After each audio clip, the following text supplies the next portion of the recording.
Okay, and welcome back to FireCast episode 2 with my co-host DZ. It's cracking. And today we've got a very special guest, not only a long-time friend, but TJM Records member Mr. Meegley, Michael Laddard. How's it going, mate? Thanks for having me on, boys. Of course, man. So before we start, let's just explain what happened with Last the first time. episode.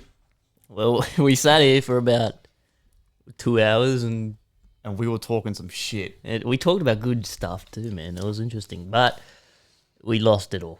So, look, there was some technical difficulties. I thought that the podcast was literally just sort of play and you can sit with a microphone, but I didn't realize you needed a little bit like some software and some gear to record for longer periods It's of time. never that simple with technology. So that was my bad, but we've got it all worked out. We've got some new gear and we're ready to go. So yeah, our first guest now, I wanted to have you, Michael, on here first, just purely for our relationship. It's very, we basically met through music, and you basically helped me push to start DJing and the whole TJM Records thing. And for a time, you were actually making music yourself, right? Yeah. And though you stopped, what do you think? Sort of, because at one point there was a few of us making music, and it was pumping, but it sort of died off over the years. You know what I mean? I think the hard thing with music is I've always had, the passion for it. The main reason I think, where I stopped is, and a lot of people would have this problem, to actually take that next step. I had the problem of, the software and the technology. I've never been very good with technology. I've been more that guy that, I imagine the music in my head. I've got all these ideas and great ways to do it, but I just struggle to, lay that music onto, the platform. A lot of people have that problem, I reckon, because it's a pain in the ass doing that. Like all the technical side, like you can have as many ideas as you want making music, but trying to actually make it work, like all the stuff that he does, I just rap, but he does all the stuff that I can't be bothered to learn. Yeah, So- 100%. The patience as well was a big thing apart. Like I am a very impatient guy, as you two probably know. Yeah, I'm very impatient. So I can't. But for some reason, when music was the only thing I could really sit there for hours on end and try to learn it and try to really get good at it. It was the only thing, and that really was from us hanging out all the time. And I remember one specific memory where me and you were hanging out, and we're doing some naughty stuff. We won't get into what we were doing, but we were hanging out, and I remember you clearly said to me, "Man, wouldn't it be sick if we started DJing?" And I'm pretty sure that same weekend, this guy got us a gig. So yeah, the tale to that story is as simple as we'll drive them around. I put on a song. We always every journey we went on, it'd always be what dubstep song do we have to show now? And we went around and there was this one song by December, probably one of my all time favorite songs, Ultramarine, and we'll listen to that. And really, I was just like, wouldn't it be awesome playing these songs that literally move you, and then take it to the next level, and not only just play it by yourself, but play it with your best mates. And I remember we went to we saw Your Shot, and we saw what Your Shot did to guys like Step Brothers, and I was like, oh my God, I want to do that. Like, not only, I know you always wanted to produce music, but I think really the next step is actually putting the music together and, taking it to the next level and getting your name out there. So yeah, that next week, we sat down together and, we had a day off work and we sat down and, we went through it and we auditioned for Your Shot. We went there, me, you, and Brad. And when we were there, we were so confident, we nailed the interview. We're like, yeah, we're gonna be on Your Shot. And then, yeah, we didn't get the call up. And I remember being heartbroken, and we were like, all right, yep, damn, our chance is done. And we've seen some other of our friends get in, and we're like, oh, See, that was. If I don't really remember it, but all I remember is going to the middle of buttfuck Sydney Greenwood Hotel. Yeah. And everyone from Sydney knows how hard it is to get into the CBD, and we had to go there on a Sunday, wasn't it? I swear it was a Sunday. It was on a fucking Sunday, and there was a lot of people there. I'm talking. There was hundreds. It's literally like Australian Idol audition, but for that DJing. big for DJing. Because it just look at all the people DJing and laundering everywhere. Everyone that's DJing in clubs at that point in time were all contestants that you get into Your Shot, you make a name for yourself, And that's how a lot of them get into the Is that scene. how it works? I that's never even knew that. That's how a lot of them, a lot of the guys we DJ'd with at Distortion, all that, a lot of them made their name. Like, they'd go into Your Shot and they play dubstep. So your shot is what? It's like an interview process. Literally, so but that hooks you up to all the clubs or something. no. Like so okay. So shout out Step Brothers, right? They did help us a lot in our early DJ career. They still Nothing make but music? respect. Nah, not anymore. Nothing but respect for those boys. But so they won 1 year Your Shot, and the prize was they got to fucking DJ at Stereosonic. That's and crazy. it's like a little side segment to Stereosonic. And they got a prime spot. I'm pretty sure. That's And mad there's good. actually I'm pretty sure there's a video on YouTube, and one of the boys has like a little GoPro on the deck. So and I did watch that ages ago, but so they literally make you you get like an email say rock up to Greenwood at this time, and you don't really get told much info, and you rock up, and it's like Australia's Got Talent. There's all these people around, people are talking shit, are like acting cool. And we've rocked up, and then they literally just sit you down at a table like how we are, and they just ask you questions. Yeah, we're at a park bench, and the way it works out is you don't have to have any talent at all. Basically, what they're doing is they're getting you into DJing, and they offer you 10 DJ lessons. So you get 10 DJ lessons if you get into Your Shot, but basically you're not getting in on playing music. You're basically getting in on purely your persona, like as if you're going for Big Brother or something. It's just they're shooting. That's exactly what it is. And I think us not getting into Your Shot was awesome. Like, obviously playing at Stereosonic would have been the best memory ever. But I feel like if you didn't win it, I feel like it was way better for us not getting in, because instead of giving up, what I did is the next week, this thing popped up randomly, and it was at that club, and it was what was it? It was a DJ competition. I think was it above Soho?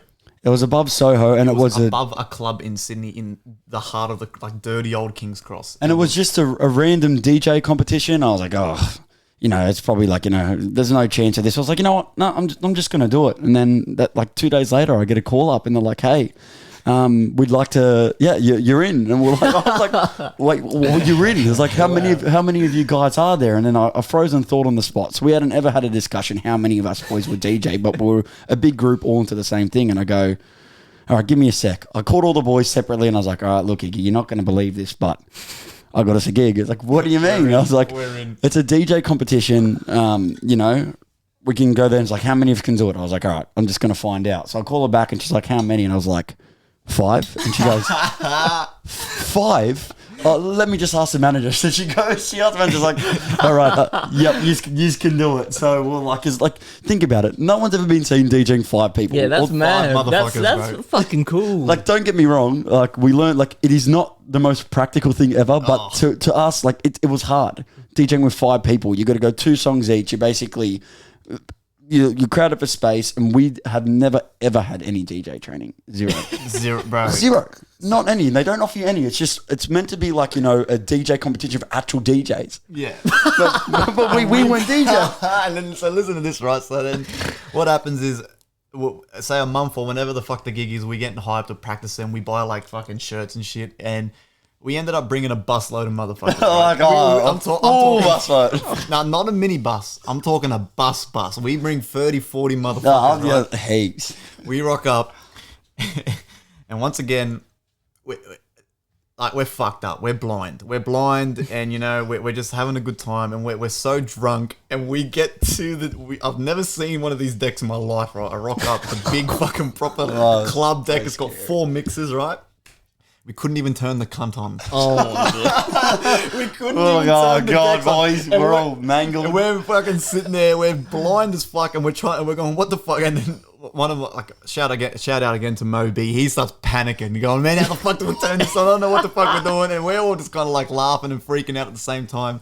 Luckily we knew one of the DJs, 5'9". He was a local from the area. He's been DJing for years.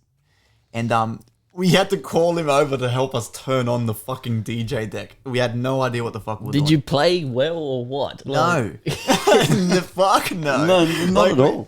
Like we weren't even mixing. We'll just click and play and pause, and we're just jumping up and down. Like all we're doing is like the volume, and we'll transition in and out. But like the Funny enough, the next part of the story is the guy that so we've been going to Distortion. To anyone that doesn't know Distortion, it's like basically this big dubstep thing, and it had the biggest dubstep artists they would get, and we'd go. Yeah. And the owner of Distortion, shout out to Dan Distortion. He always saw our faces there. And I remember the one time where he key remembered us is that we're talking about DJs we liked, and he heard us say Getter, and he's like, Getter's coming up next, boys. And we're all going nuts. And that's like the first proper memory I have at interacting with Dan. Yep. And then from there, summer, he walks around the corner, he's in the back and he's watching us. But the biggest thing is we had a full crowd of all our friends. We had like we had like there was 2 stages and we had everybody pumping. Basically, St. Clair and us. It was our song choices. It's like, just like a house party, and that's what it was like. And then he goes there and you can tell him, I see him in the back and you can see him vibing, and it's just like straight after it. Who did he come up to? Did he come up? I'm pretty sure it was you. Yeah. So he after we played our horrible set, if I remember correctly, I'm pretty sure Dan owned the place where they held the competition, if I remember correctly. Well, he was always going to competitions to scout them, just, for potential guys to join Distortion. That's what he was doing all the time. Yeah, you can't quote me on it though. I'm pretty sure he owned the top room. Or he had something to do with that promotion-wise. Because he was there. Like, he had something to do with it. And anyway, after we played our horrible set, we're even more tanked than what we were during the set, where we're all excited, we're vibing. And then I remember Dan Distortion just comes up to our table, all 5 of us were there, and he just goes, hey boys, I'm Dan, I'm the owner of Distortion. And I was like, man, we know exactly who you are. And he goes, how would you boys like to play at Distortion? And we've all just fucking gone, yeah! We were like hugging, like we just won the lottery. We were hugging, bro. Well, you know what? He probably just liked the vibe, man. Like 5 dudes on stage, like you said, it's like Odd Future shit, man. That's what we always say. Like, it's just a vibe. Like, the first thing he said to us was literally like, I didn't know you boys DJ'd. And I was like, no, basically nor did we. We don't. we don't. But as soon as that, he doesn't DJ people on talent. He DJs people that support the night and love the scene. Yeah. Yes. And that was exactly what we do. Even to this day, don't get me wrong, like me and Iggy got really good, like a lot better at DJing. Oh, yeah. But even to this day, are we excellent DJs? No. But what are we? Performers. Yes. Like literally we're good at hyping, and our song choice was so good because we were literally getting these songs from the most underground places. Like we were listening to people like that are now big but weren't back then. Yes. And our playlist was so different to everyone else's, so we'd always stand out because everyone would go whatever was popular at the time, like Rhythm, or everyone would play Flux Pavilion. What's that most? I can't stop. Literally. So all we had to do was just play what we liked, and then we'd always bring the crew. The crowd. crazy, man. How everything everything happens for a reason. Oh, man. yeah, Look exactly at us right. now. And- like look at we're doing so much And stuff. look at it now, and who would think 6 years later, we're making crazy music. TJM Records is literally a thing. Like, you know And what I mean? it's so like I've said from the start, the whole TJM thing, like even like how you guys will play a set, right? I've been to a couple of your sets, and it's still Trip Jacket Mafia. Like it's Mike is DJ. Like that's still So we're always like a group thing. It's mad. Like it's so cool. The plan from the beginning was to always stay as TJM. Fuck what anyone else thinks. You stay as Trip Jacket Mafia, and then once the music things happened, I come up with the idea to just add the records at the end to make it sound professional, and it's got a mad ring to it, man. And see, that's why. There's a lot of members. A lot of people think it's just Moby, me, him. Nah, there's a lot of us. Man, There's a lot of us. Everyone is TJ. Well, that's what I said like early in the beginning, when at one point we had 6 or 5 of us and we were all making music.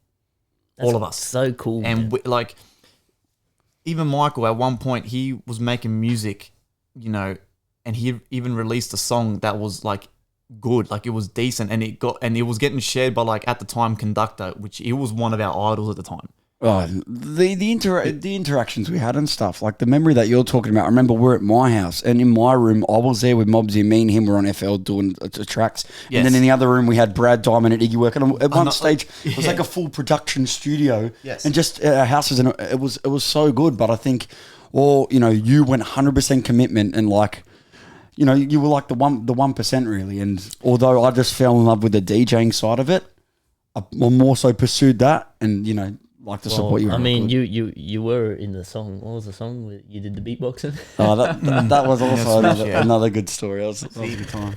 I feel like Also, to another thing too that you can't really like blame people for, but as you get older, I feel like a lot of the crew realize that they weren't as interested in the production, like the behind the scenes production of the music thing.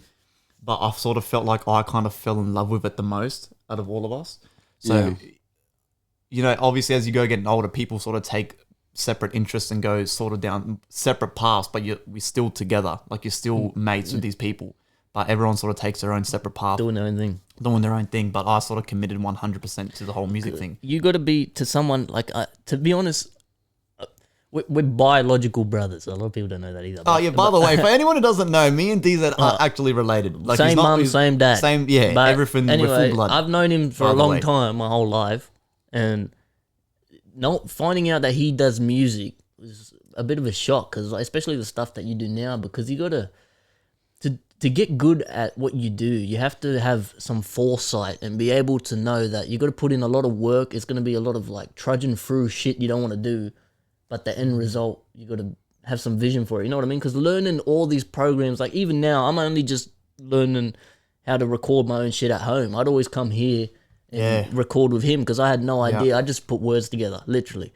And only just now I've been learning how to do FL and shit, because, man, it's complex for someone who just likes, you know, they hear a tune and they like it and they vibe.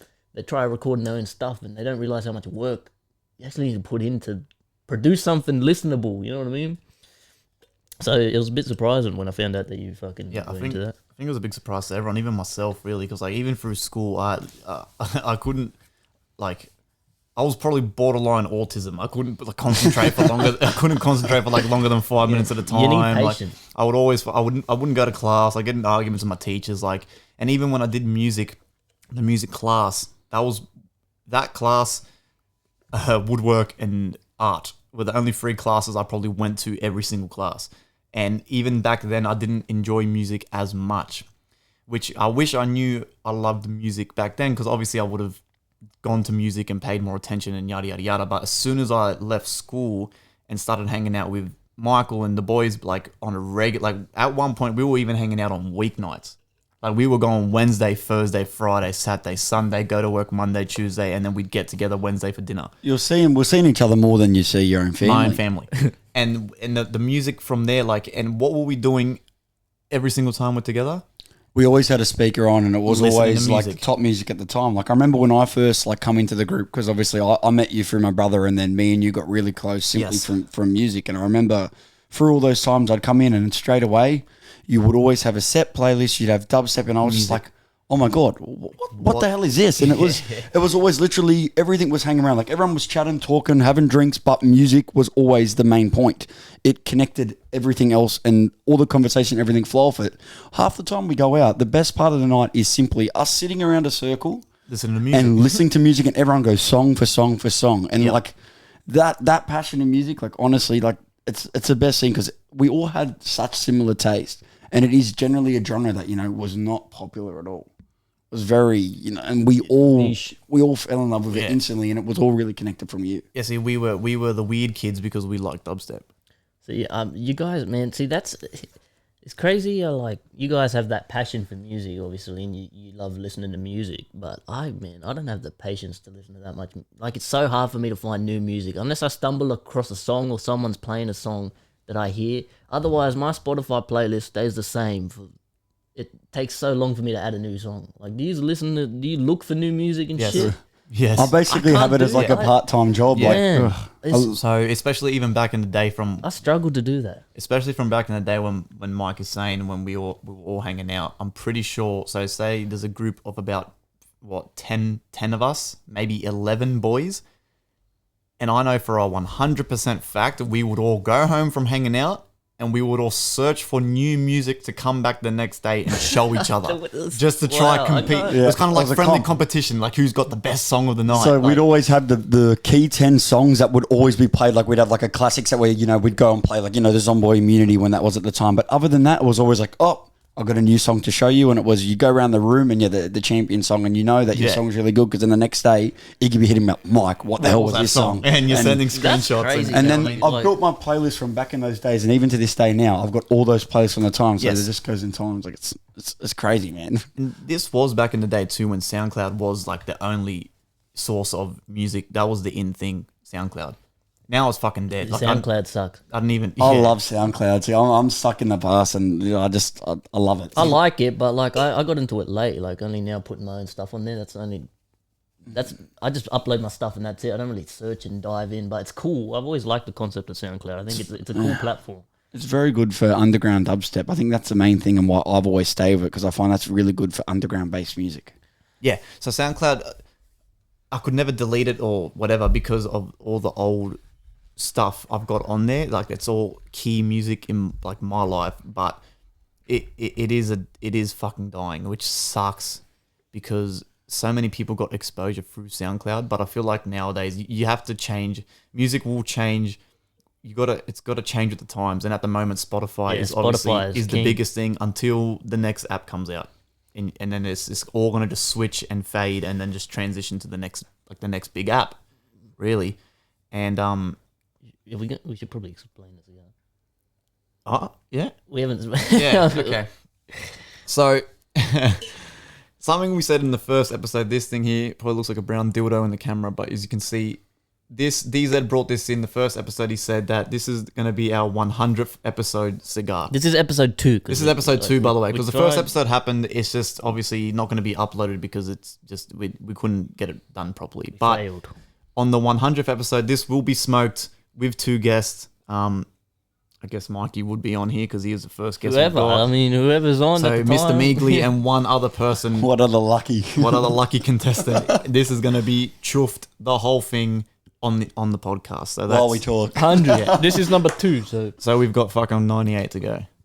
Fuck me. Yeah. You could have made it like 50 or something. no, but think about how good that thing's gonna be. Like it's that. I know we do it 100. I mean, It's going to happen. we do 100. I mean, we do 10 episodes 10 times. Well, think of it like I've already got just off the top, maybe I've already got about 5 guests lined up. I got people too that Yeah, want that's to come no cap, on. no We cap. got people for sure. Another thing too, speaking about guests, I'm just going to say shout out to Young SB and the Casting Couch podcast. Young SB in episode 2 did shout out me and DZ. So man, he's a great dude. And we might get him on maybe next or in 2 weeks because he's actually changing his whole artist profile and name. So that'll be kind of interesting to talk about, like why he's gone through that. So yeah, shout out to them. I'll have a link in the description below to their podcast. I get so paranoid with this shit because it's any little thing could go wrong. Yeah, I know it's a lot of equipment to keep track This is of. why As long as that thing's spinning, man, you'll be good. yeah, and we need an offsider, eh? So we're fucking send me your resume, boys. Yeah, we need a tech man. Well, we got a tech wizard in the group, technically. Yeah, but it would probably be boring sitting here for fucking 2 hours listening to dudes talk. But fuck, Not if you pay him. No, not if. No, yeah, depends for what free, you're you talking know about. him. Yeah. This is going back to one of the topics we were talking about, the DJing. And one of the things I wanted to bring up too. So what we were saying, so basically our savior in music, Dan Distortion, he gives us the gig and says he loves the energy. Obviously, there's a lot of work to do with the mixing and stuff like that, but that's all good. He still gave us the gig, right? We start DJing. And then what happens? We get into massive beef with all of fucking Sydney DJs. Do you remember that shit? It was big time too. This was beef. What the hell happened? Yeah. So I forgot about what this. happens is, so we Fucking hell. DJ and we were all wearing bandanas. And Step Brothers, they didn't do it first, but they were doing it. And I specifically remember we had asked them, man, all good if we wear, you don't care if you wear bandanas as well. They go, nah, man, fucking go for it. Like, that's hectic, go for it. 5 dudes up there, you guys look like burglars or like whatever, it looks cool. We did it. Someone uploads a video, I think it may have been Dan Distortion himself, uploaded a video and goes, and the caption was like, us doing the set, and it was like, oh, man, like love this energy or something, it was positive. Nothing but love, right? And then it happens. The Facebook trolls, the comments, the people who think that they're the sick cunts. They start commenting. Why are they wearing bandanas? Why is there 5 of them? Bro, it's just anyone wears bandana. Why are they copying Step Brothers? Why are they copying other people? Why are they doing this or that? You know what I mean? And then it just started, and it just started, and it started. And of course, out of all the boys, who's the one who's got the balls to fire back? Mobsy. Mobsy just says some insulting things, and I'm not going to repeat it in case one day they do hear this shit, but you know what I mean? I won't drop any names and shit like that. But Mobsy just straight up in the comments goes, man, shut the fuck up, you like, and he's bringing in people's races and weights, and yeah. But he's sticking up what we believe in, because we weren't those douchebags. We literally, we told you our journey to get to that point. We had passion for it, and it was, for us, we were just so pumped, and like we weren't putting anything on. Like to get to that point and to do it, and how much we're into music, man, and to do it with 4 of your best mates beside you, like we're doing something different, and it was the best feeling ever. And then of course, you know, people gonna hate. Yeah, 100%. People, you know, when a lot of people are successful, and you know, you might not be going for a successful patch, you get jealous. It's natural. So of course, Mobsy takes the reins in fighting back, which is great. Like I love, like I'm all for it. Especially back then too. I was a fuckwit back then, so I was keen as for it. And I'm like, yes, sweet as a bit of beef. But you don't realize that, like, we entered this thing, and I feel like people were so threatened because they knew that the energy alone that we had could potentially be a problem later down the track to like their name. Like, not that we're trying to do anything bad or take over, but it's like kind of like oh shit, like who are these guys? Like, fuck, what if they new guys on the block and just outbursted? Yeah, what if they get the good time or the good set or the this and that? And we entered the, so from the get go, music for me and for us, for TJM Records, was in like bad waters, you could say. And so we enter this scene, and people already hate us. For no reason at all, just because we're wearing bandanas. And we had to start from the very bottom. It's like a TV show, and really starting at the bottom. We had to work our way up. It's like you get into this like secret club, and you're at the very, very bottom. You got all the bullies, and you got all this, and you had to start from the bottom and work your way up. Literally, it's ridiculous how much it was like that. And now, like, talking about it with you, it really opens your eyes to like how hard and how much work we did have to put in to get to where we ended up doing it. Like, I mean, I feel the same too. Like, you don't realize how much, when you like doing something, how much work you put in. Like, I do a lot of music work. Like, I work on music. I'll go to work. I'll do this, and like my day's always full of just. But I don't feel like I'm working on stuff. You know what I mean? Like, it doesn't feel like I'm putting in work. But you think in hindsight, you're like, shit, man, I am putting a lot of work in. You know what I mean? Yeah, I see, I kind of sometimes feel the same, but then I remember that, like, I do a job where we sometimes work fucking ridiculous hours. I'm working in the heat. I'm fucking dehydrated. I'm hungry all the time. We're sweating our cunts out. Like, we're working literally to the brick and bone, man. It's rough sometimes. And then no matter how tired I am, how shit I feel, I literally, like a zombie, walk in the door and I turn the computer on and I just sit down and put the headphones on, and I don't even know what the fuck I'm doing for the first hour, and then I go, oh fuck, like, okay, all right, like I was just literally like sleeping at my computer, then I wake up and I'm like, oh, okay, shit, cool, I'm making music, and I've got like half a beat made. Yeah, well, that's what I'm saying. Like, you don't realize how much, like, when people say I work so hard, I always feel like, you know, I'm not working that hard. But then you think you are working that hard. Yeah. You know what I mean? You are working. That's the thing too. People have to be a bit more, especially in the music thing, people have to be a bit more positive in themselves. I'm all for that, man. People, I 100% believe, we're talking a little bit about this on the first episode, but like, what energy you put out is what you get back, man. And especially if you're trying to do music or anything where you need people to invest time in you, you have to be putting out energy that people are going to want to listen to. You know what I mean? Like, you can't be stuck up and arrogant and hating on everybody because you think you're better. The world's big enough for everyone to win, man. So you got to support people. Yeah, well, that especially like with social media, because for musicians and producers, social media is our biggest weapon, and the biggest thing is being positive to what you see on the internet as well, because the love you can get back is crazy. Like, I posted a post yesterday or 2 nights ago, and a random page has got like 4,000 followers, just randomly DM me and goes, "Hey, bro, is it all good if I share this?" I was like, Of course yeah. it is. I was like, of course, share it. He shared it, and then so probably that's potential 4,000 new customers or whatever, new fans that have probably seen it now. And then he just replied and goes, "Hey man, like, is it all good if you check out my album?" I was like, "Yeah." I was like, "Fucking no." So it's literally just like I scratch your back, you scratch my back type of thing. You know what I mean? And I feel like a lot of artists kind of don't have that. Like there's a lot of negativity. A lot of people want all take and no give, man. That's the thing, especially artists, man. They think they're the best. They're you king shit walking, and man, that only gets you so far. You gotta be open to receiving new ideas and new information from people, and you gotta pick each other up, man. Of course. Well, like I feel like, especially with the dubstep scene in Sydney, there was basically no scene except for distortion. Yeah, so it was that, and if you quite remember, so obviously we got into that DJ competition. I don't count that as our first set because that was a competition, that was a trial, and basically if what happened to us there didn't happen, we probably don't DJ. Our actual first proper set actually wasn't with five of us. It was shout out again to 5'9", which Luke Micallef.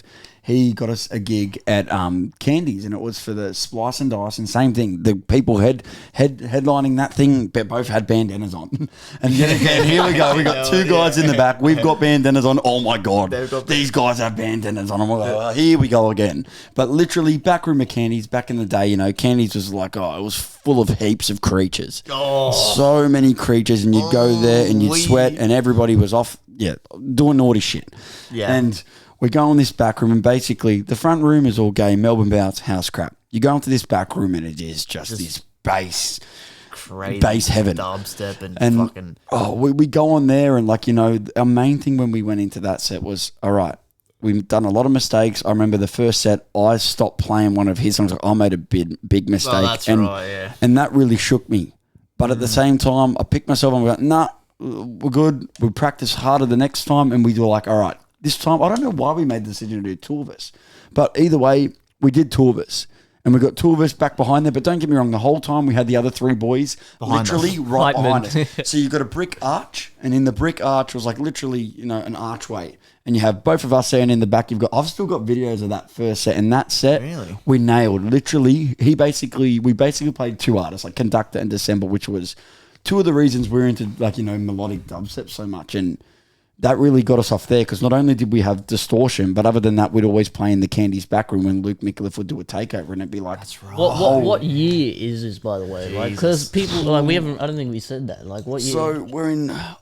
It was at least 5 years ago, man. Like I'm telling you, it would have been 5 years ago at least. We were still kids, I'm pretty sure. So yeah, we were still kids. You get the memory that back in what? Well, 18, 19. 18, 19. You're still a kid. I'm a year older than most of the boys. So yeah, I was in my 20s, I'm pretty sure. And after that, we just kept getting invited back because not only was it our energy, like we were bringing people, we were bringing busloads, and it is a business, and basically the business too is. If you've got it's not normal. Like normally, like people just bring their 2 or 3 friends. No, we're bringing 40 people, a full party bus every time. And shout out to all those people that would come out to those sets because it wouldn't even be that hard. Everyone was so keen. Everyone would just go to the city. It was like having your own house party, and you just throw it in there. And literally, because of that, we got a lot of sets to start with, and then we worked our way from the bottom up. We started talking to all these DJs. I was always the real friendly one, trying to, take it as if I was like a manager kind of role, and I'd be building all these relationships and all these people that, we thought didn't like us and hated in the beginning. We ended up getting them on side. Yeah. Literally got them on side. And how many, out of all the distortions since we played, I reckon we played at 80% of them. And it's such a big crew. And honestly, so many, the percentage, if you do a tally of the percentage of when people played, we're up there pretty high for guys that started how we did. A lot of them, were friends and stuff like that. We were the only kids other than Step Brothers out from Penrith area. That's a crazy starting story too. You ridiculous. just got thrown in the deep end. We literally people don't do that. We got thrown in the deep end. We had no idea how to DJ. We couldn't even turn on. We didn't even know where the on button was. That's how retarded we were. Not to mention obviously with all the liquor and shit. It's a bit it doesn't help, but.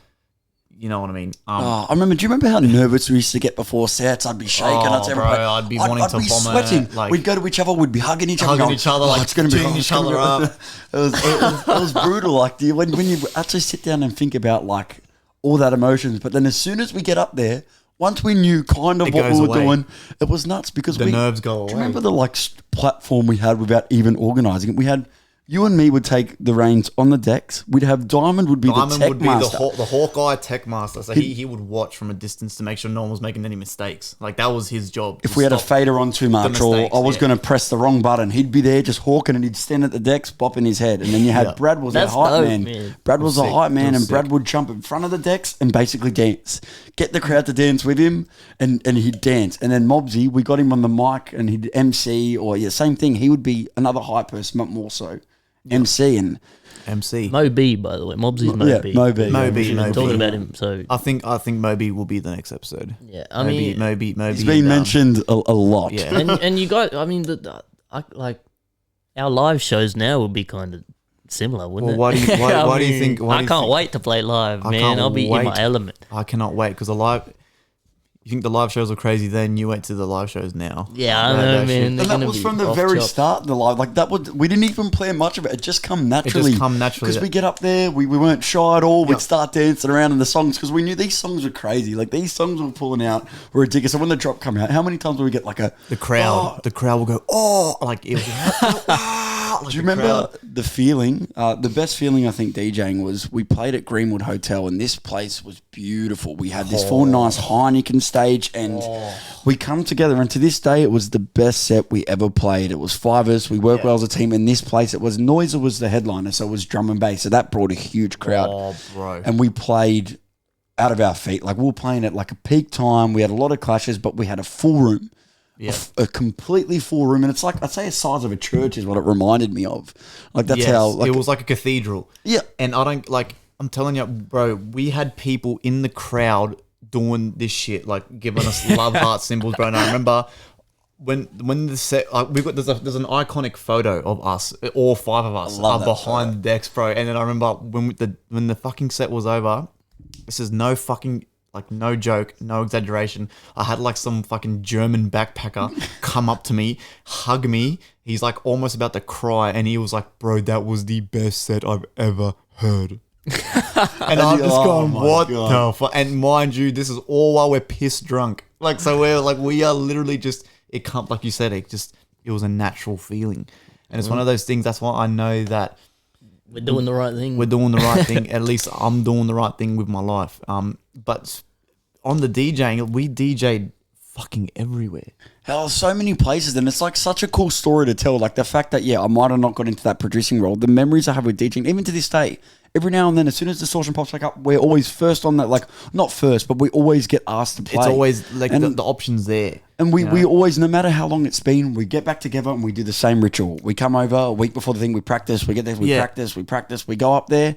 And then, we play at least once a year. And, when it starts kicking off again, we'll get back into that. And now you have your own music to add to it. And it's going to be crazy. Man, I can't wait, man. We'll have everybody up there on stage, even if they're not doing nothing, just up Just there everyone partying, there, man. man. It's gonna be dope, man. It's gonna be so dope. But other than distortion, we DJ'd at World Bar. So, World Bar was a Candies. random call up. And that was a future bass set. Bro, what about the one? Didn't we once play before? I went to one at Someone Candy. massive So it was at- called Mine Nightclub. And it was that guy that was doing drum and bass. We watched him at Stereosonic. I forget his name. Axel Boy. No, it wasn't Axel Boy. It was a guy with played spiky before hair. some big names. I can't Big remember his names. name, but he was big at the time. It's going to be. He's a very old artist, but we played right before him. And that after Distortion, we started getting our name out there a bit. And we played.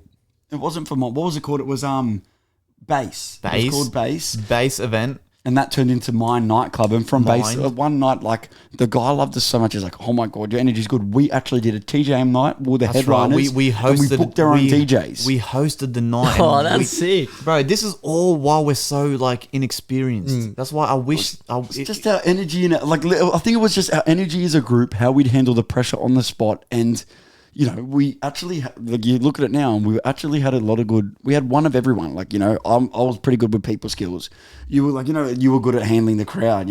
Everyone had their job. Everyone in the had a role. And it got us to where we were. And it all started from a simple, a day at yours, laying on your bed and we're literally saying it let's do it.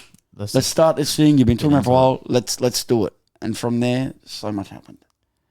yeah, it's It's crazy when you think. I remember that memory so well. And it literally was just a day where I was off, you were off, and we're like, let's go. I We mixed two songs together. Knowing us back then too, we probably purposely took the day off to like talk about making music and shit like that. Like knowing me anyway, I probably would have just fucking chucked a sickie. Everything happens for a reason, man.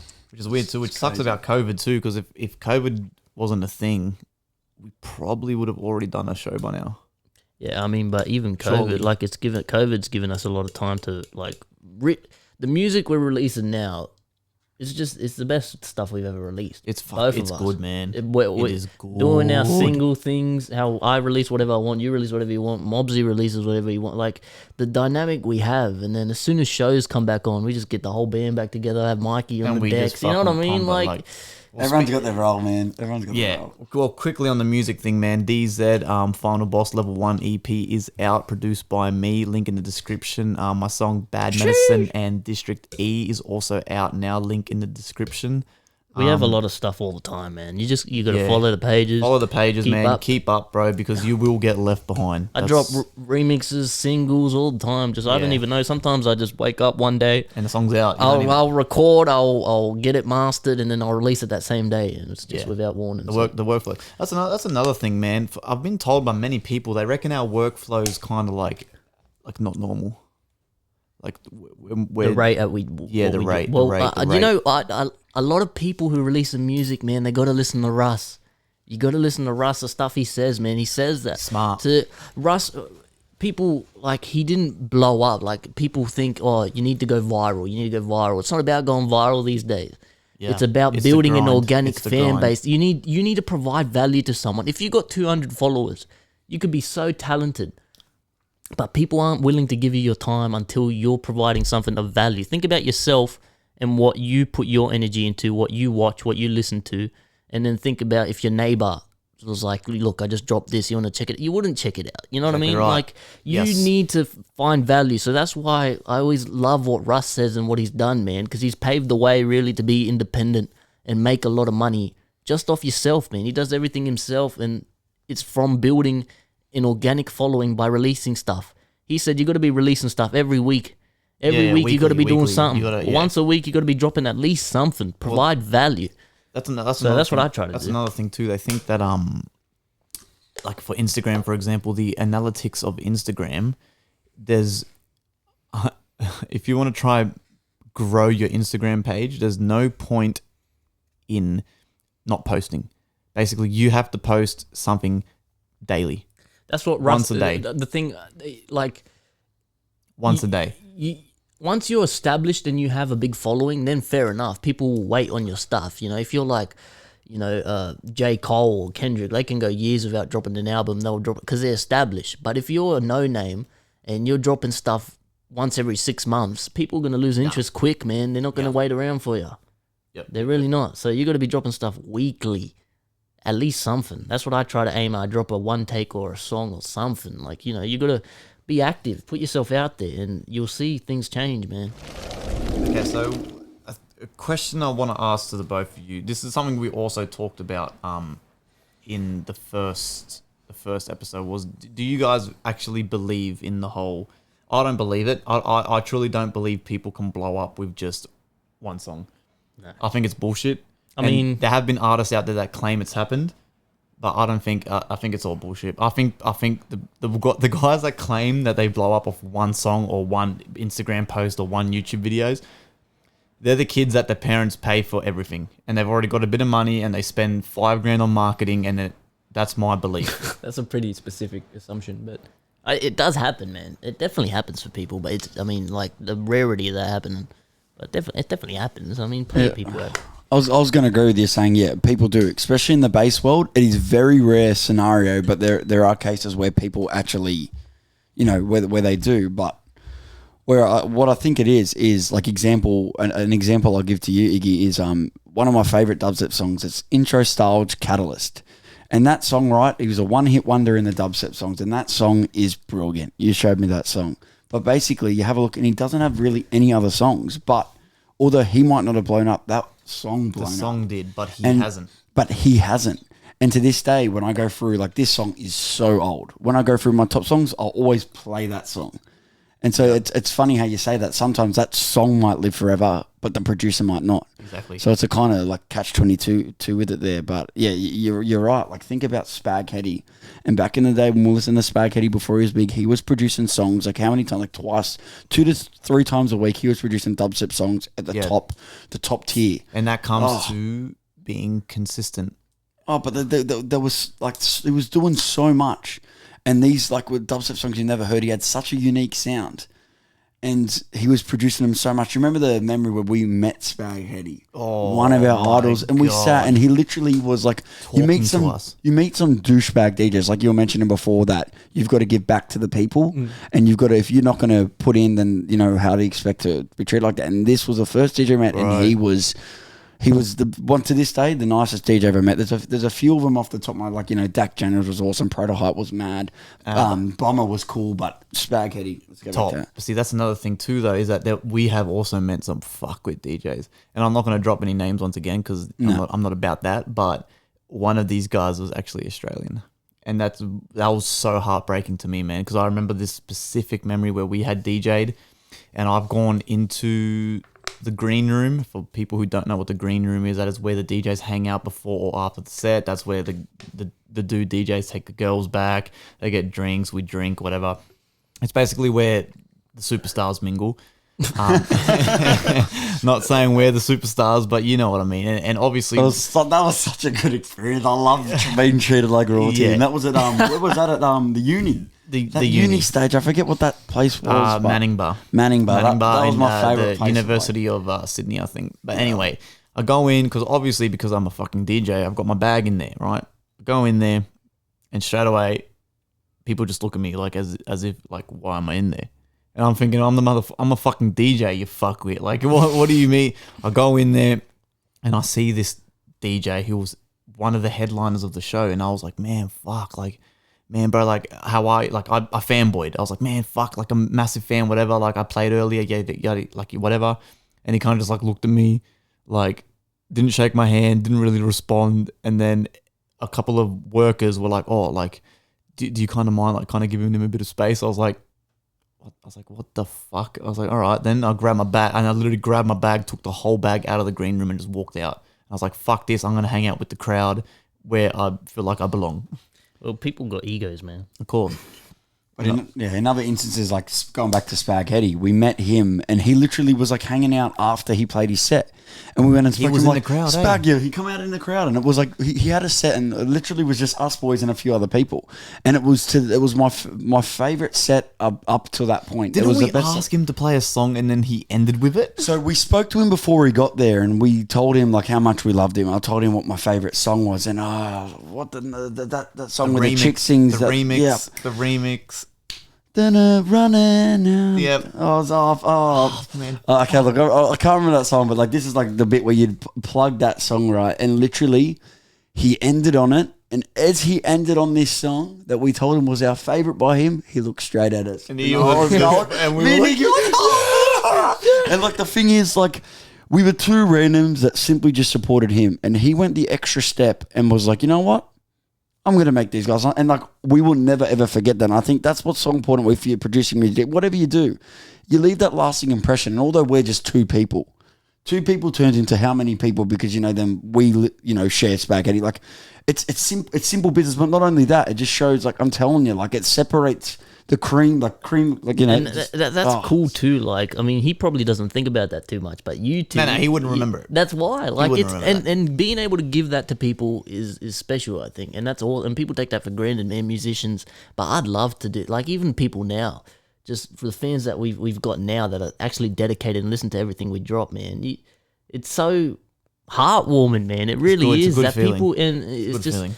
When artists blow up and they get too big for their boots, man, it's sad to see. It's terrible because they forget where they came from. Yeah, and when I'm going back to my story, I mean, the fact that this guy's Australian too, like, it's kind of like, man, fuck. Is Spaghetti? Is he American? No, he's actually Spanish. Oh, no, he's really? not. No, he's not. No, he is. Are you sure he's Spanish? Yeah. I swear he was like Canadian or something. No. I'm pretty sure he's from Spain.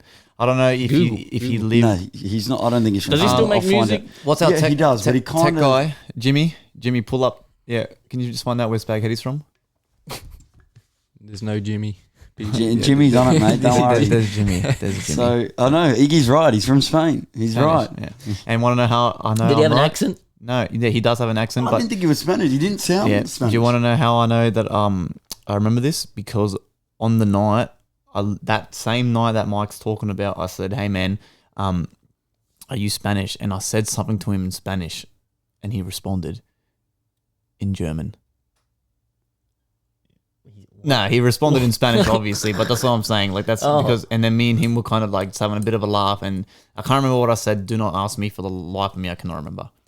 But that's how I remember, and because there was a fuck up on one of his big profiles. I don't know. This was before Spotify, so I'm not too sure if it was. I think a record label on YouTube released a song of his, and they had put in a description, Spaghetti from fucking like Belgium. Belgium, yeah, That's why I Belgium. thought he was from Belgium. No, it was wrong, and he is actually Spanish from Spain. Because do you remember literally from that, like when we asked him, like one of the first things you asked him, and I remember this very well, was, about production. It wasn't just like we first told him how much we love him and we started listing his favourite songs and how much, we're into dubstep.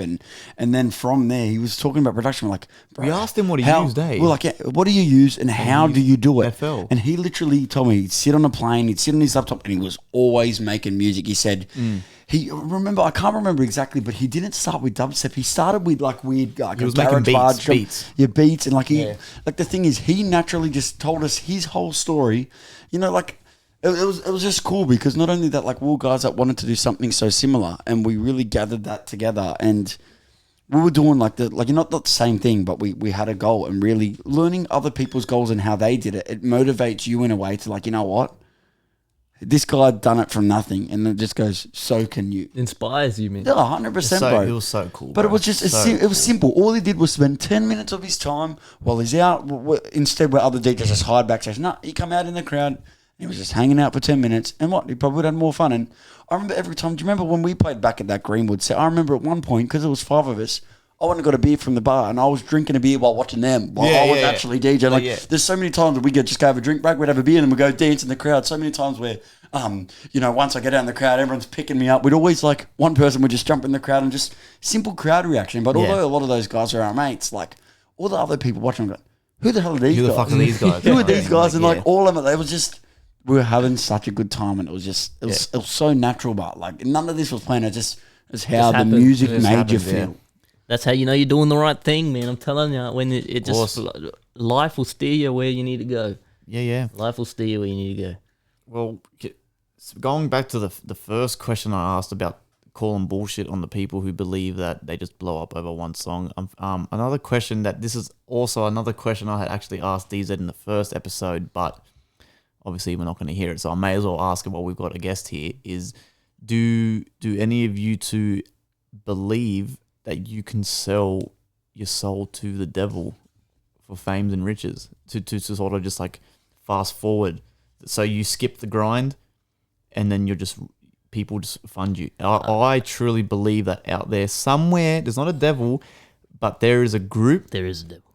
There is a group of like seedy old rich white dudes, and they will literally do everything for you, but they just make you do fucked up things. Man, I believe that's out there. the I'm devil just saying. is out there, like hell and But fire. in the form of and people do sell their souls, man. I'm telling you, it happens. There's weird stuff in the world, like old ancient Star Wars energy shit. All that's real, man. The world's a freaky place.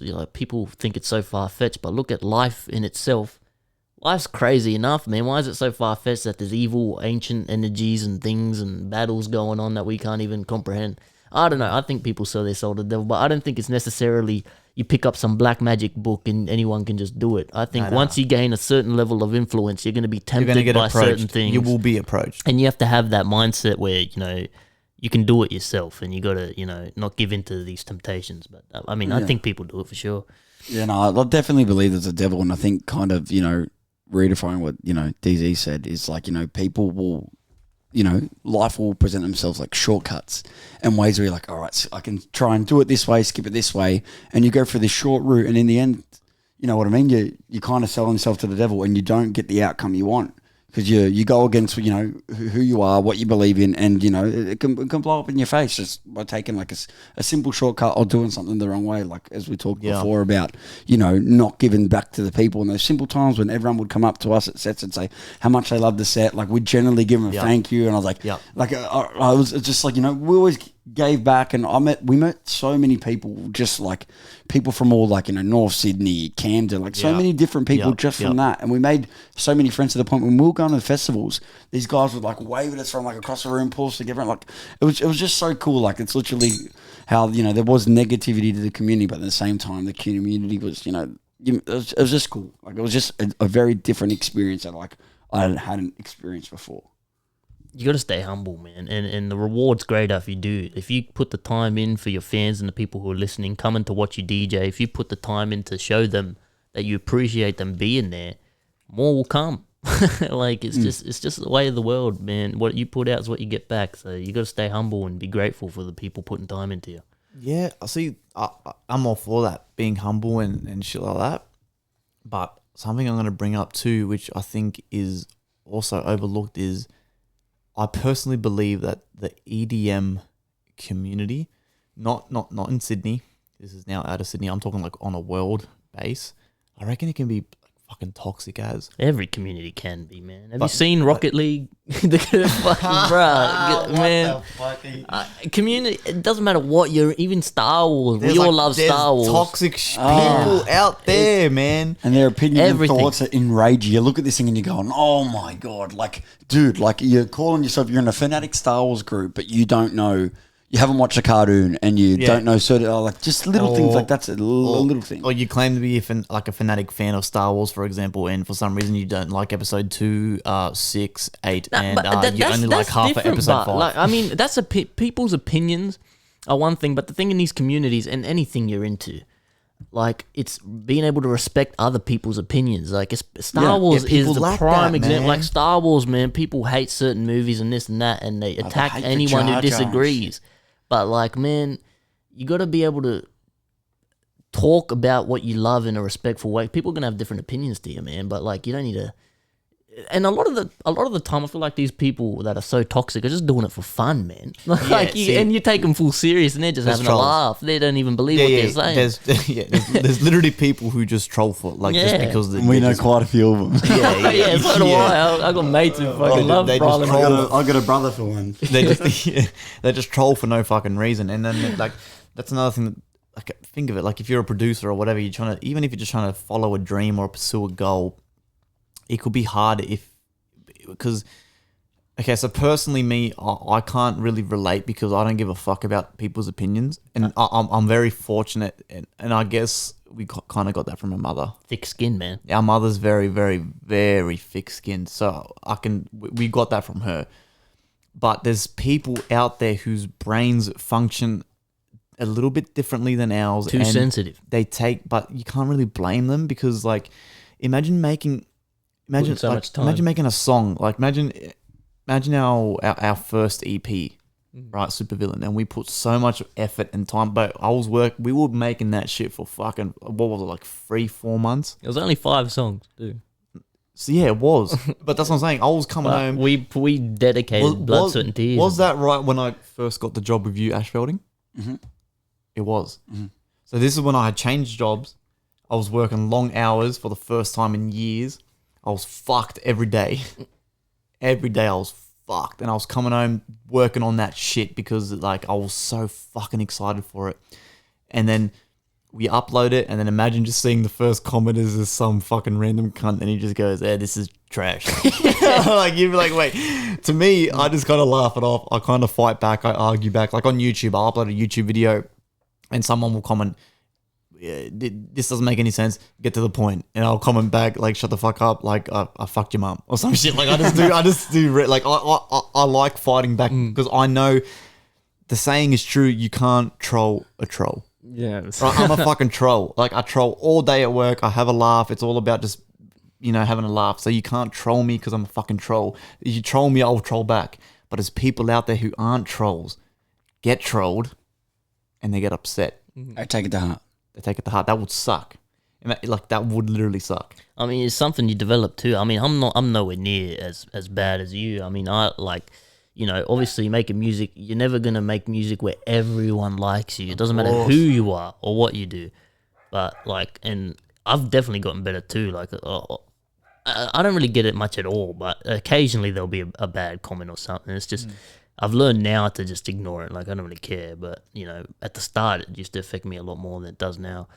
It's just something you got to develop over time. Once you realize, if you realize your talent and your potential and you're having fun doing what you do, what anyone else says can't do anything to you, man. It's just water under the bridge because you're doing the right thing. Like, I love making music. I'll do it if one person's listening, and I always do it because it's fun. So, like, what all these haters have to say, I don't really, care. If you don't like it, don't listen. Well, that's another thing too. Like, even working with, like, so now me and Mike now work together. We've been friends for years, doing music for years, and now we, for some weird fucking reason, And it's not our first time. We've it's not our worked together. first time either. It's not our It's our second time in completely different industries. I always forget about that memory, but we did work together. That's another fucking awesome thing why I love this little cunt so much is because when I first started studying music at UWS That's right. at Quakers Hill, I was studying, it was classified as full-time. So I was going 3.5 days. That's right. That was a half day for some reason. So that was like 7 to 12 or whatever, or 12 to 5 or whatever the fuck it was. It was a half a day. So I was going from Tuesday, Wednesday for half a day, Thursday, Friday. So you're like, And had I no was time like, to work. I was like, what the fuck? How am I gonna even pay the fucking the TAFE bill? And the first person I ring when I'm in complete peril is Mr. Meegley, Michael. And he gives me a job when he was a manager. What were you, area So manager?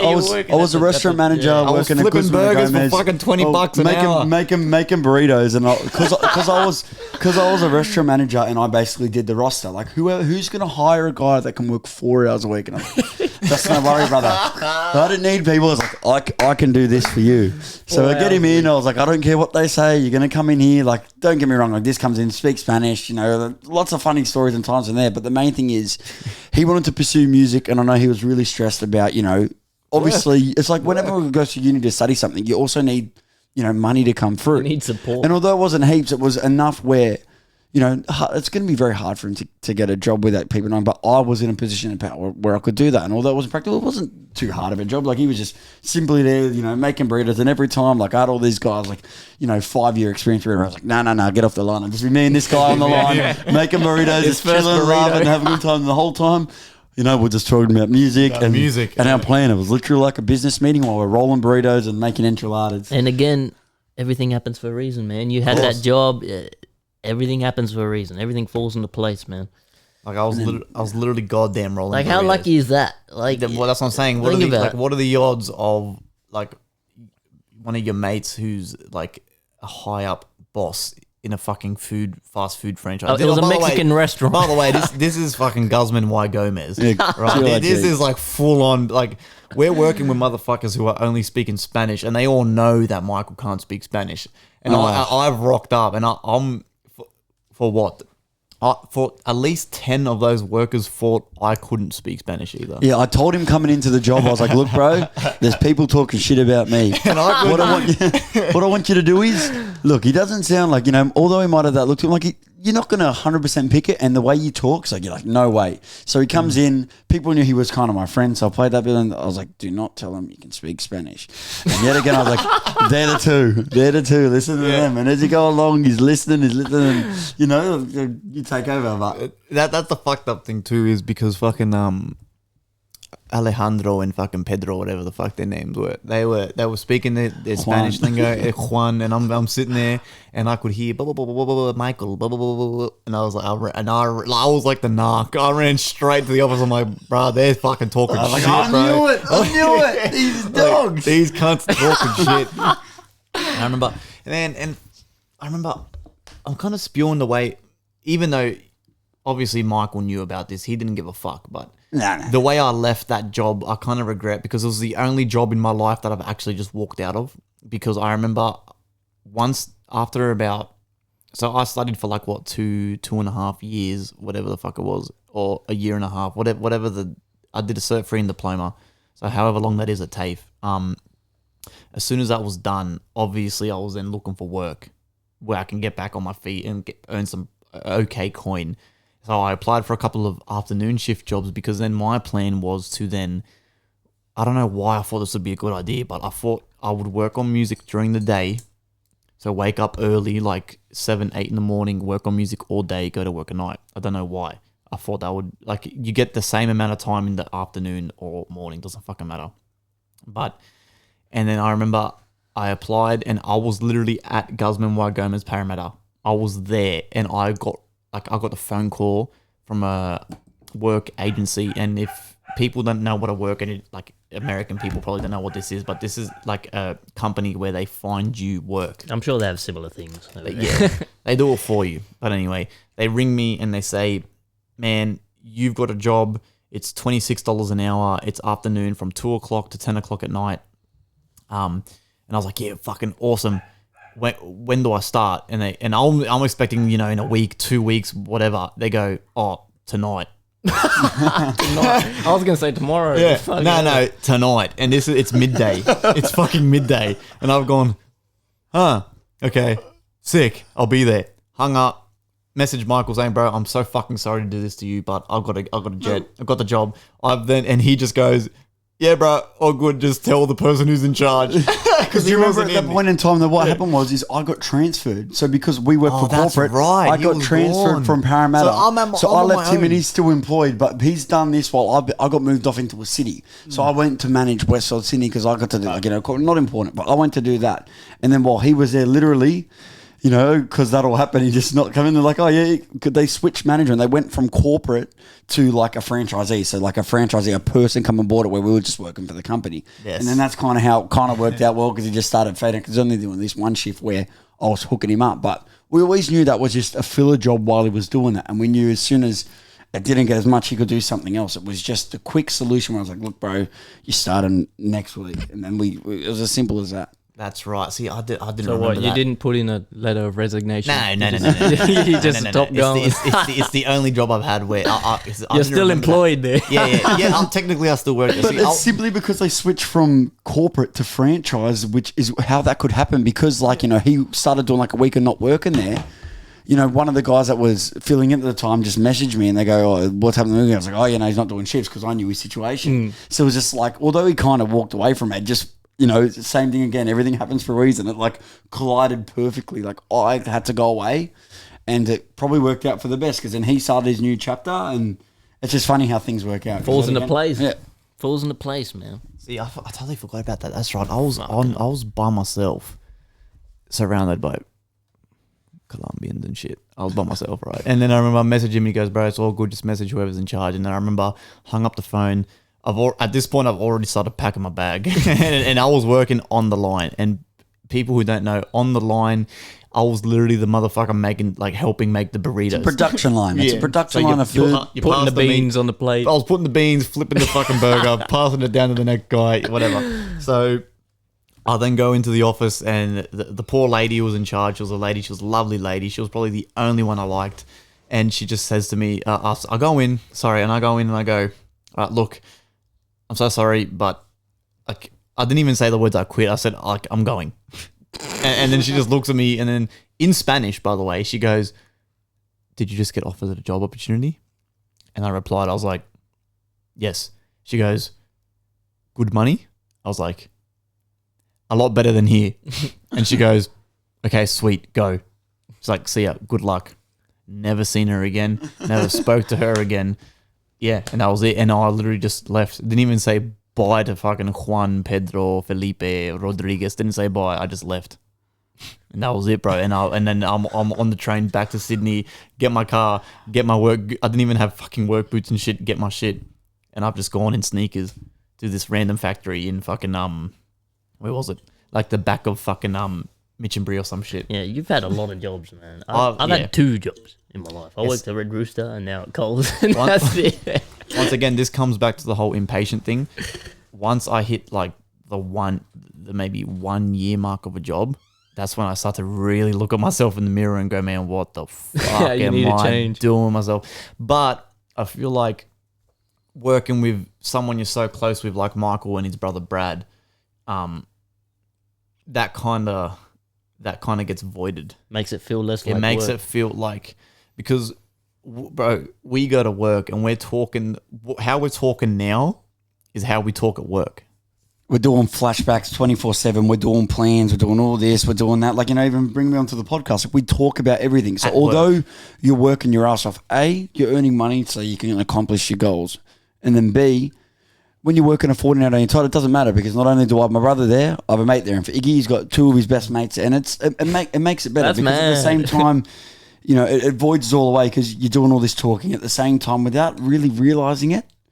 We're getting, we're accomplishing, or we're on the right path to really accomplishing making goals, especially money. with music. Not only that, you're making money, but we're still putting plans in place. You're talking about music, and not just that, like anything we kind of really do. Like, we're always kind of like doing like what you do at a business meeting. You'd have the whiteboard up and you'd have a plan, and we can't really do that while we're just in a little bits at work while we're working. We're just constantly talking crap, being trolls, and but at the same time having productive conversations. It's always me, Brad, and Iggy over in one corner talking shit about this, and it's just how it goes down. And it's a cool experience, man, because you don't understand those little things at how much they actually add up to what you're doing. Yeah, fucking oath. If you're spending so much time with someone, you're just naturally gonna talk about some useful shit eventually. So it's like, if you're spending every day at work together, you're gonna eventually come up with some good ideas. You know what I mean? Yeah, but like that, 100%. you wouldn't be that otherwise. Like, to meet up with your friends, most people got to wait for the weekend or something. But if you're working with this fucking guy, It's like it's like 24/7 brainstorming, like literally brainstorming on the go. And you're right, like then the weekends when we have something on, that's you could go up to like 21 days straight of seeing that one person. And you don't even realize that until you really have a good hard think. Which is weird too, because I know a lot of people for a fact who they reckon they can't work with their friends. nah, that's bullshit, man. I'd love to work, man. I've been told that, man, before. And it's the same thing. You can't work with family. Like, don't get me wrong. Me and my brother, and there'll be times where we'll have a little bit of a run in at work. It's just because you're around that's just someone work. so much. But at the same time, you can.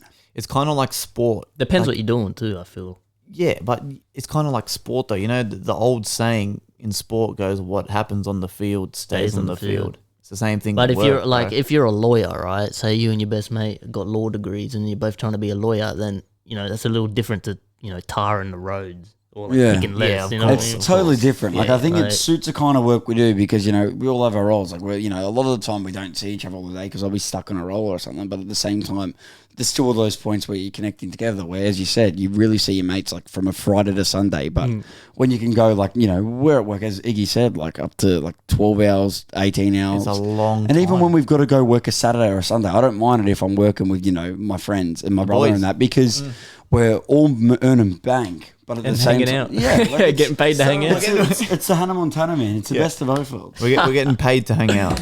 We're getting and we work with some wacky dudes. I wish I man. could say the same. Good dudes, but they're fucking wacky. Wacky. Shit gets real wacky. They're the good ones. Some of the conversations I have, I'm telling you, like, you wouldn't believe it. Yeah, Like, it's you'd honestly fucking probably weird. call the cops if you heard It's those conversations. fucking But weird, man. It's Keep talking. yeah, it's a good conversation. Yeah. Which would be interesting too, because a couple of the work boys, you could probably have them on the show. 100%. Like, it's funny how you come and how many different like characters and people do you have working that you realize you work with, but at the same time you can still get on and really, find similar. No matter what, each one of them you could, there'd be a lot of things that go, oh, all right, I'm not into that, but there is always at least one topic where there's similarities. Everyone And kind of I think meshes together. the fact that you're all around the same situation every day, and like when you're all having a bad day, which we do a lot, like more than normal, yeah. like more days than not. But at Yeah. the same time, because we're in it together, like it's just funny. Like it's like a teamwork in a way, like without even realizing. You just push through it together. You're all in the same boat, and it's funny like how much of those times really like you be there and you just have a really hard think, and then that idea spawns. I'm like, oh, Iggy, what up? Let's do this. Let's do that, and then Yeah. we all really move forward from that idea. Yeah. Nah, 100%. Like the some of the dudes from work, man, I could easily get them on the podcast, bro. And when we just talk, like, I mean, we've even picked up like a very odd, not odd, but I've picked up like a new habit where, like, this week alone, I've gone fishing after work like 3 times. Fishing is Yeah, awesome, yeah, man. literally. So me, Brad, which Brad is Michael's brother, which he will be on this show very soon.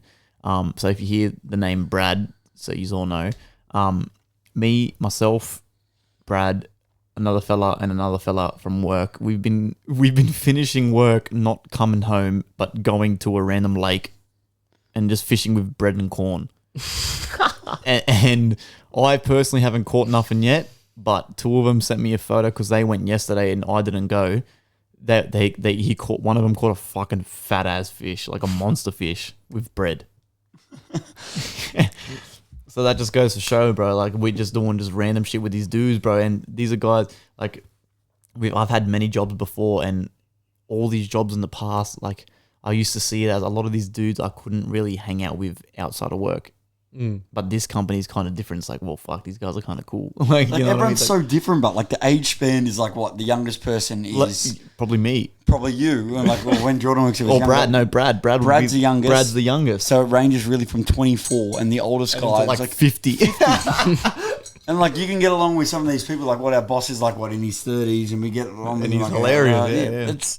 It's crazy, really, when you think about Bro, like my work is mostly old women, old ladies. See, that would be at totally Coles, bro, different. and dealing with the customers in Penrith, man. I tell you, work is crazy. That's how it used to be like for me, and now coming over to just like a full guy, it's such a different experience, man. Like don't get me wrong, I'm glad I did that where I could have a gym, but it's so different, so different. I wish I could work with my mates, but you know, it is what it is. You got to do what you got to do. Yeah, and from that, you know, you have time to do what you need to do. Exactly. I mean, it works for now. You know what I'm saying? Which is weird too. I'm pretty sure as soon in high school, because me and Brad literally did everything together, I'm pretty sure as soon as he left to get an apprenticeship roof tiling, I didn't even last like a month in school. Because I was literally, at that point, I was literally by myself because everyone at that point had dropped out except me. And for some weird reason, I was trying to soldier on. Yeah, you didn't finish year 12. No. I dropped out halfway through year 11. And I literally got told, okay, this is a fucked up story, which I haven't even told any of my family members. So this is going to, actually probably won't be a bit of a shock, but I literally got approached by a teacher. And she said to me, pulled me aside one day when I was on lunch on my break. And she goes, look, Iggy, if you don't find the job sooner, you're probably going to get expelled. And I was like, what the fuck? I was like, and I don't know if it was like a scare tactic or if it was like, maybe she was trying to just scare me into like picking up my act, but I was like, wait, what? I was like, why? And she goes, well, like, you're not really doing anything. You're just there. I was like, what the fuck? And I don't think like you're even legally allowed to tell a kid that. No, Really? I don't think it's, she had that conversation with Brad, and like it's a really good conversation with Brad and like Giles, like two other people. So she had this with like a 1-on-3, and she went to each one of them, Each one of us, and I was like, what the? I was like, what? I was like, and then straight away, just trying to be a smart ass that I was like, well, I don't give a fuck because I've got a roof tiling apprenticeship. I didn't even have a job yet. And then I messaged Brad that night. I'm like, hey man, can I get a job? He goes, yeah, come in next week. I was like, yeah, hectic, and I just never went back to school. Never went back to school. Well, I mean, I finished it. I mean, I was completely different to you in school, man. Well, see, I was the complete I opposite was to a my good brother boy, too. man. My brother I was was just like pretty Iggy, and I was like the teacher's pet. Like I was just I did what I was told because I was too scared if I didn't. But in the end of the day, I finished at 12. Did I use anything from that? No. Yeah, so did No. I. Do I believe you need to? Not at all. Well, No. that's a crazy thing too. You go to school for how many fucking years it is, and you don't get taught how to apply for a loan, Change how a to tire. change a tire, how to That- get a mortgage. Without a qualification, you can earn more money than what the teachers are on. Like it's Exactly right. It's ridiculous. It's because they all crop you into doing one thing and be a sheep, and it's like they want people to do the basic, but they don't. You know, people they do. The government and everyone else, like they do want people to fail. They teach you how to be workers, not how to be entrepreneurs. They don't want Yes. everyone to be, Yeah. because if they told everyone the secret and like the truth to how you can be successful, which you know is different for everyone, but there is a business approach to it, everybody would be rich. Especially these days, man. Everybody The school system, I feel like, is so outdated, man. It's like old fashioned as like these days with the internet, man. It's not hard to do what you love. You just got to have the dedication, put the effort in, and they don't teach you that, man. They teach you how to fall in line, how to do this, how to do that. Like they're raising sheep, man. How many times did a teacher tell you that basically if you didn't get a good score in your HSC, that you were going to fail? Yeah. You were fucked. The sky was falling, basically. Fucked. Like literally, that is how many times. I don't remember how many times. Like we were constantly told that from as soon as you hit year 9, like bang, and then you get out of it and you're going, hold on a minute, like. No, you were completely wrong. You were telling all of us, like, it's when you actually really think about it, it's kind of messed up because no, you don't. Like, how I used to get so scared and so pressured. Like, I tried so hard to do well, and I didn't even use anything with it. I didn't want to do anything with it. But like, you tried so hard, and like, you imagine like some people don't have the mental capacity to deal with that, and they get overstressed, like freak out, and then at the end of the day, like some people like don't get me wrong, like you want to be a doctor, all that stuff. Yeah, that path would work out, but basically.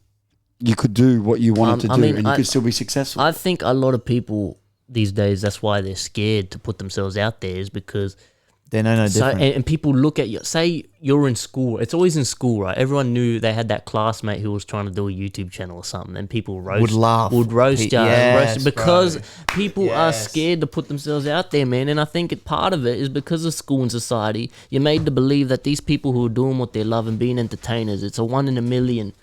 You know what I mean? And people have this. It gets ingrained in you that doing this stuff is unrealistic. You're never going to be able to do it, and people just buy into that, and they refuse to put themselves out there because they're scared. It's embarrassing. But man, you got to fuck what people think. You got to go after what you want, and that's what they really should be teaching you in school. See, I'm glad you bring that up too, because especially like with like the whole trying to follow your dreams and do something different. Because example, when I first started making music and doing YouTube and shit, like I was so like I'm obviously not a YouTuber and I don't want to be a YouTuber. I literally upload content to help. Oh, you got to use YouTube, man. I literally upload content to help other people, but like I do have a couple of videos that like they got like 20,000, 30,000 views and shit. But that's like it's only like 2 or 3. It's not constant.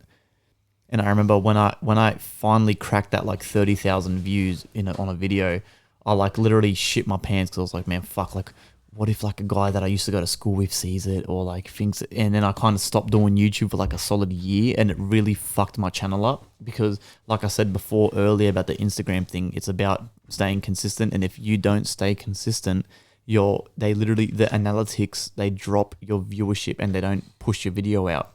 So I literally stopped doing YouTube because I was like, man, fuck, what if someone sees it, blah, blah, blah. And then literally like 2 years later, I was like, wait a second. I was like, I don't give a fuck about what any of them. That's what I was going to say. You know what I mean? I was like, who gives a fuck? I was like, what, you're going to laugh at the kid who's trying to pursue something while you go home, you work 8-9 hours, you come home, you drink yourself until you go to bed and that's it. You don't do nothing. You just watch TV. If it's fun to you and you love it, you got to do it. Right. Would people laugh at PewDiePie? No, they wouldn't, but they probably did at some point when he first started. And I'm pretty sure we could go another 3 hours, like I said to you before. A 24-hour podcast, man. Yes, man, If you think that's a good idea, please react to this. Yes. That 100 episodes ago, we'll do it 24 hours. No. This guy brought up while we were fucking doing some shit off air, he says, man, fuck, we know it would be hectic if we did like a 24-hour podcast. And I think it could possibly be done. If anyone could do it, we definitely could, but you have a bench. You have a bench. No, you need to have people, like you need to have like 30 of your mates waiting and then get one guy off, next guy in. So every 10 minutes, do a rotation. You have an order, a number drawn out, and you do a rotation. And then even when you guys get a bit tired and you just want to go have a toilet break and eat a lunch break, guy in. You do it like that. We rotate it, but we use singly TJM members. Yes. TJM members. Everyone. Let's do it, but the thing is, homeless people, we've had lots of training in our time, and yet again, everything happens for a reason. I think it'd be a whole lot of fun. And direct look, an hour and a half, and that's just between 3 of us. You get between 15 of us, 15 different stories, and we can reminisce on the past. Even in a stream, and that they could easily live go, all right, I want you to talk about this. I'm telling you, I definitely think it's achievable, and it'd be a hell of a lot of fun. I'm telling you, this podcast, we're going to talk about it. We'll have episodes, question and answer episodes, Star Wars episodes, anime. We'll talk about anything. I got friends that want to come on. He's got friends that want to come on. Man, we'll do a lot on this podcast. I think I totally forgot my intro. I was supposed to say it. Did I say this? Say it now. This will be an episode. Welcome to FireCast, and I dare say this will be the biggest podcast in the country. You didn't say that, but I wish you did. That's my intro. That's my intro. It's the outro now. Well, fuck me. Damn it. I knew. We're next Man, the time. whole time we've been talking, I'm going in my mind, man, fuck, am I forgetting something? I keep looking at the screen and making sure everything's recording, and I realize I forgot my intro line. Well, that was episode 2, I guess, right? Episode 2 with longtime friend and TJM Records member, Mr. Meegley, Michael Atzhard. He will be featuring on this more than once throughout the year, and the next episode is, I know most of you aren't going to enjoy this, but we will. It's going to be a Star Wars only episode. Is that the next one? No, that'll be with Mr. Meegley next. Oh, next, yeah. so I'll say keen to maybe talk Star Wars, man. 2 weeks, 3 weeks. I don't know. We've got a lot of weekend work coming up, so it's going to be hard to do it on the weekends. But during the weekday, week, got to do now. But the next episode with Mr. Meegley, aka Michael Athard, will be Star Wars. So yeah, I know. Yeah, whatever. It might not be the next episode. It won't be the next No, episode. you've seen the next Time episode Mike is with on. me, yeah. Yeah. I mean, you like doing this, don't you? I love doing this. I know there's a lot of guests for you to bring on. No, Meegley will be a regular for sure. Yeah, 100%. We'll get all kinds of people. Well, thanks for bringing me on, boys. I appreciate being the first guy on here. I love doing this stuff, and I love just talking about memories, man. You're doing good things in the industry, and I really hope this podcast plays up because this is a hell of a lot of fun to record. So thanks for having me on. Yeah, fucking oath, man. Of course. Thank you for coming, bro. Like I said, this will be the biggest podcast in the country, and thank you for watching FireCast. Peace out.